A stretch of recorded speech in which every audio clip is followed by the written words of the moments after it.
So, what is live streaming and why should you care? Well, there's lots of reasons and we're going to cover them in this video. Now, first of all, let me give you a brief introduction to live video streaming. Live video streaming means that you can stream video live from a device, generally a smartphone, to anybody else who happens to have the app installed either on their smartphones or, in the case of the software we're going to be talking about in this video, which is Facebook Live, on their computer or tablet device as well. And having live video streaming is a bit like having your own TV station. You can broadcast your own programming anytime that you want to anyone who has the equipment that's necessary to pick it up. However, unlike with a real TV station where you need a studio with lots of cameras and lighting and all sorts of other stuff, and you need a control gallery with lots of expensive equipment and highly trained technicians, and you need a stonking great transmitter tower to transmit the signal to a local area, or you need a satellite uplink if you're going to be broadcasting your TV station on satellite or cable. With live video streaming, and in particular with Facebook Live, all you need is a smartphone and the app. Now, of course, the concept of video streaming has been around for a while. Skype, in particular, has been a feature for many years. And a lot of people say, well, isn't Skype live video streaming? Well, yes and no. You see, Skype limits the number of people that you can share video with. You can have a one-on-one video conversation with somebody over Skype, or you can have a Skype conference call, but there is a limit to the number of people that you can share the video with. Now, Facebook Live allows video to be streamed publicly. Anyone who has the app or is among your Facebook friends can tune in and start watching at any time that you're broadcasting, that is. Also, unlike with regular TV, people can comment live, and that allows the person who's filming to view and respond to messages in real time. So how are people using Facebook Live? Well, if you were to tune in to a Facebook Live signal, either on your smartphone or on someone's Facebook page, you're going to see things like people doing workouts while their phone films them, people chatting over a cup of coffee or a mug of tea on a particular topic. People lying in bed just staring into the camera. It's so new. It's only been out at the beginning of 2016 that some people just simply turn it on and just see exactly what it does. So you just find people lying in bed or sitting on the sofa staring into the camera. You'll find people playing musical instruments. You'll find people just simply talking randomly on any given subject that they want. You'll find people reading excerpts from books. You'll find people who are not really doing anything, but they just are getting on with their lives and they're letting the viewers watch them as they do that. And you'll find a whole lot more besides, especially as the app gets to be more and more well known and people think of different uses for it. But what's exciting is what's likely to happen as the technology progresses and the concept catches on. Now, live video streaming allows you to truly have eyes everywhere, and you can transport yourself anywhere in the world. And you can see what's going on through the eyes of others at the very moment that it's happening.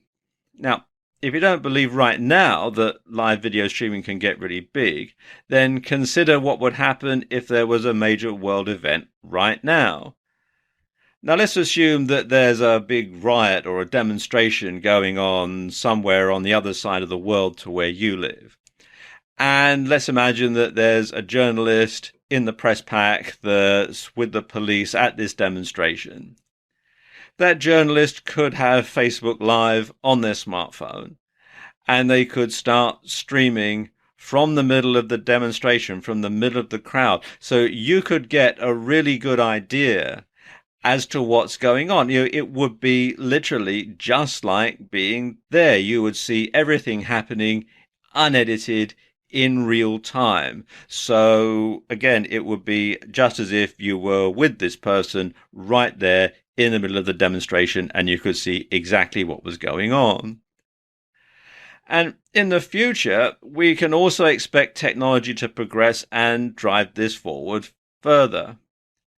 Video fidelity will improve. At the moment, there's HD, which is pretty much standard. This is what you're watching this video in. 4K is starting to come in, and there's 8K and 16K just around the corner as well. So you're going to have a lot more options. Plus, at the moment, you can only use Facebook Live on a smartphone, but you can expect that you'll be able to stream from other cameras like a GoPro or something like that in the not too distant future, I would assume. So again, this is so new that it's going to really take off, and the options, we're only just starting to scratch the surface of the sort of things that you can do with live streaming video. Okay, now let's look at a few stats. Now, Facebook Live is so new that there aren't a lot of stats yet.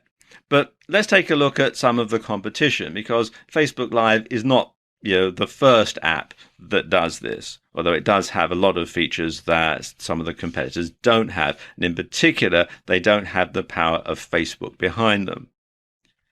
Now, Periscope, which is probably Facebook Live's closest competitor, has over 10 million users. And Twitter purchased Periscope for an incredible $100 million before it launched. So you can see that Twitter saw the power of live streaming before Facebook did in many ways. Meerkat launched around the same time, and it had 120,000 users by the end of the first month. Twitch, which streams live video games, had 12 billion users at the end of 2014. That's the last figures that are available. But you can bet it's probably more now. And Blab is another new streaming app which shows promise with incredible engagement, and their average user spends 65 minutes a day watching videos on the platform. And even YouTube is starting to get into the act now, and YouTube live streams some events, and the E3 event in 2015 managed to attract a gigantic 8 million viewers within just 12 hours. So, as you can see, this is fantastic news. People see the huge potential of live streaming, and they're flocking to it. You should too.